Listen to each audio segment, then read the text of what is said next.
So what's the best way to cap off a killer main event? To end a Raw with a main event that was really pretty damn awesome? I'll tell you how. John Cena, baby. God damn it! Wrestling Review for Monday Night Raw episode December 16th, 2013. And I wanted to watch TLC. I was planning on it, but I had forgotten about a previous engagement, a party, a get-together I was supposed to go to with some extended family for Sunday night. I had forgotten about that last week, so that took priority over the pay-per-view. I did not get to watch it, so that's why there was no review for it. I just wasn't able to watch it. But I was able to watch this Raw, so let's talk about it. Randy Orton won both titles and turned them into one. He is the WWE World Heavyweight Champion. First, I want to talk about Randy Orton.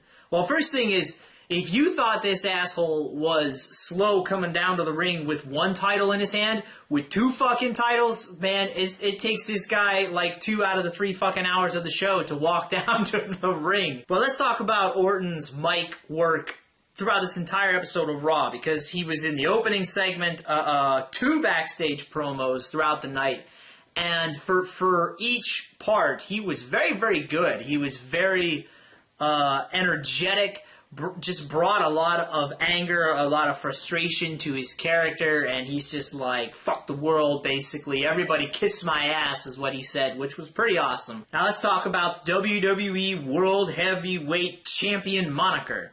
Turning 2 titles into one. That's what they said repeatedly last night. Except, unless my eyes deceive me, I saw 2 fucking titles around Randy Orton's arms, what he was fucking carrying. What? There's 2 titles. There's not one. There's 2. What?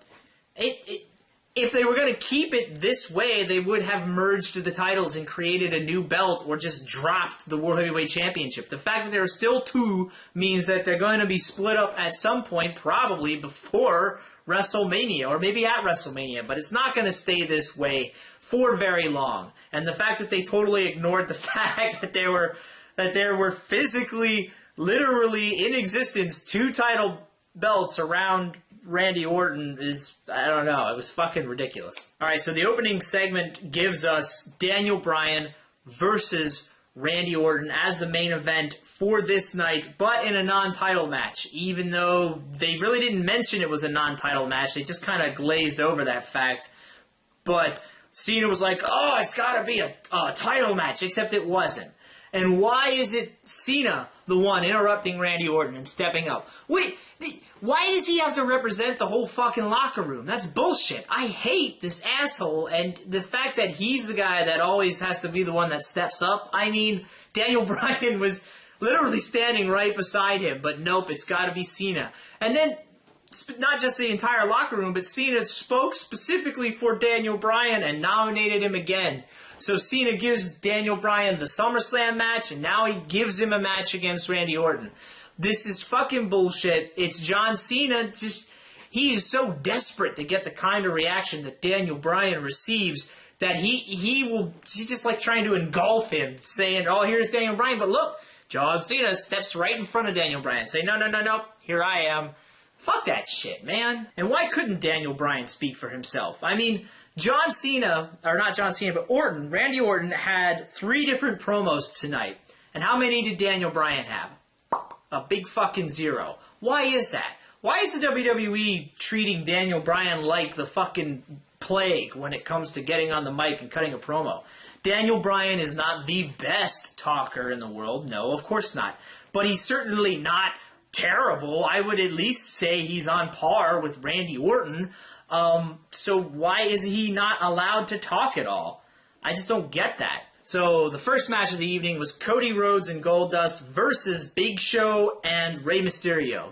And the biggest story to come out of this match was when Jerry the King Lawler started doing selfies of himself and the other 2 announcers.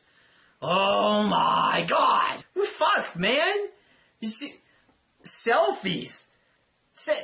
This company is so desperate to be socially hip and cool that they do shit like this. They look pathetic. They look fucking pathetic. They look like a bunch of stupid assholes out there. We got a match going on here. Oh, fuck that shit. I gotta take me a selfie. Come on. This was so pathetic. I was putting my head in my hand. I was facepalming at how fucking ridiculous that was. But for the match itself, the tag match, it was okay. Big Show just destroyed Goldust at the end and then tagged in Mysterio, who did a frog splash from off of the Big Show's shoulders for the win. That's a pretty cool spot, pretty cool tag team finishing move they could use. I think that's pretty neat. But overall, the match, in my opinion, was only okay. I thought it could have been a lot better. But who the fuck cares about the match? I mean, the biggest story was them selfies, man. Gotta get me them selfies, yeah. Oh, Bad News Barrett's up next, and I thought I saw him with a gavel now, and fuck. That's bad news for them ratings, I can tell you that much. I did not even pay attention to that shit. And then we had Fandango versus Dolph Ziggler. Another okay match.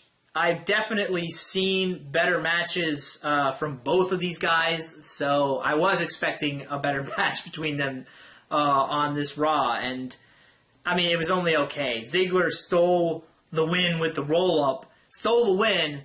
In my opinion, this fucker shouldn't be stealing anything. Ziggler should be dominating that fucking locker room. He is one of the best in the business today, and the fact that he's got to steal a win from Fandango is, after getting his ass kicked for most of the match, nah, that doesn't fly with me. Next is Jack Swagger and Antonio Cesaro versus Big E Langston and Mark Henry. And, well, I'll say I actually thought that this match, it was alright. I liked Mark Henry and Langston as a tag team. I thought they went well together. They meshed well. We saw Mark Henry do Junkyard Dog's old headbutt move, and there was some light JYD chants after that.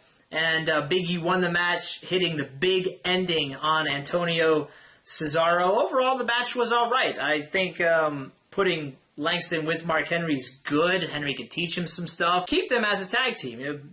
Have them stay the tag team, Rey Mysterio and Big Show. Keep them that way for a while. Help to build that division back up a little bit. Up next was Axel versus tons of fucking shit. Let me tell you about Axel. This is so fucking stupid. I mean, Axel, that's the creative team, what they come up with for this tag team that I guess they're going to stick with, at least for now. Axel, Jesus Christ, man. Take that creative team and ship them over to fucking NASA. They would have found extraterrestrial life by now if WWE Creative was in charge of NASA, because this shit is groundbreaking. This is just amazing fucking shit right here. So yeah, I didn't watch this fucking match. I think Xavier Woods was on commentary. I don't know. I don't care. This Brodus Clay and his heel turn can kiss the hairiest, sweatiest part of my ass, because fuck that Brodus Clay. Okay, so up next we had a CM Punk promo. And this was pretty good. He gets out there, he calls out Triple H, and he gets Shawn Michaels instead. At one point, the crowd starts chanting, "You sold out to Shawn Michaels." Shawn stops his promo and just dead faces the crowd. He's just blank, unblinking stare at the crowd until the chants stop. And then he's like, "Ha! Couldn't keep that up, could you?" That was funny. I mean, that shit was pretty funny to me. And overall, there was pretty good exchange between Punk and Shawn Michaels. And, you know, I'm wondering if they're going to build to a WrestleMania match between the two of them. I mean, it's obvious now, Stone Cold's not coming back. We're never, ever going to get that CM Punk Stone Cold match. So maybe instead the WWE is going to try for Shawn Michaels. I don't know. Shawn Michaels says he never really wanted to come back to do an actual match since he retired. So far, he has not. So, I don't know if he will do an actual match, but I just hope that it's all leading to something. I don't want them to just do this stuff between the two of them and have nothing happen from it. You know, I need to see, now that they've started this, I'd like to see a proper conclusion to it, not just have it fade away like so many other things the WWE does. And then it was CM Punk and the Usos Usos voted on by the fans versus the Shield in a 3-on-3 handicap match. It was the universe. This match, it was okay. The crowd, they were basically just waiting for CM Punk to get in the ring, but they saved him till pretty much the very end. It was the Usos tagging each other in and out, and I think they probably should have had Punk get in a little earlier than that. It kind of took some energy out of the match, in my opinion, because the crowd just wasn't feeling the Usos. They wanted Punk in there. But to end the match, Reigns hit CM Punk with the spear, and they picked up the win. Shield picked up the victory. No signs of the team fracturing on this show. And overall, I thought the match was okay. Could have been better, in my opinion. And after that, we got a garbage Divas match, which I did not watch. And then we had Orton again backstage, cutting his great promo, telling everybody to kiss his ass, the entire world, WWE Universe to kiss his ass. Pretty good stuff. Then we get Daniel Bryan versus Randy Orton as the main event, and it was a great main event. It's just so crazy how much people everywhere, no matter where they go, they just go crazy for Daniel Bryan. They love him. And they were behind him from the very beginning of this match, and the longer this match went on, and the more Daniel Bryan just kept on coming and coming and coming, the crowd just kept getting even louder the longer the match went. I mean, it was getting to the point near the end where you could barely hear the announcers talking over the deafening crowd reaction for everything that Daniel Bryan was doing, every 2 count. It was awesome. I really enjoyed this main event. I was entertained from beginning to end, and it even had a great ending. Daniel Bryan was coming back on strong with a bunch of kicks, and then Orton ducked one and hit Daniel Bryan with a low blow. Classic heel move to end the match. The low blow, it fits Orton's new fuck everybody character that he's got. And I liked that the match did not end with the Wyatts running in to cause a DQ, which is what I was afraid was going to happen. So yeah, up to this point, I was very happy with what was going on. But then here he comes. The fucking suck-ass himself, the succubus, John Cena, runs out to save Daniel Bryan. To save Daniel Bryan, more like you're trying to save your fucking career as the top guy because Daniel Bryan is overtaking you and you just want to latch onto that heat. So then Orton, he hit the RKO on Cena just moments after Cena got in the ring, but overall, man, Cena did not need to come out there. It totally killed the high spot the WWE had going for them right at the end there. And fuck that. Fucking John Cena, man. He just ruins everything. Alright, so overall, I'm going to give this Raw a C+. This was another show that wasn't too bad. And the main event was great. CM Punk promo was great. And there weren't actually that many garbage matches on the show. There were just a lot of matches that were only okay. There were matches that I was expecting more from, like Dolph Ziggler versus Fandango, the Cody Rhodes Goldust tag match, and the Shield 3-on-3 against CM Punk and the Usos match. I expected more from those matches, and I didn't get it. So that's why it's getting a C+. And one more thing, actually 2 more things. There is going to be no Raw review next week. It looks like it's basically lining up to be a kid's show with Santa versus Santa. I'm not going to watch that shit. You know, there's not going to be any major movement in any storylines next week anyway. So, no Raw review next week. I'm going to enjoy my Christmas. I hope you guys enjoy your Christmas, or if you celebrate another holiday, just general happy holidays to you. And lastly, I should have at least the top 10 favorites video out either tomorrow or Thursday. Alright, that's it. JB Squared, 61279 with a wrestling review, and I will see you guys next time.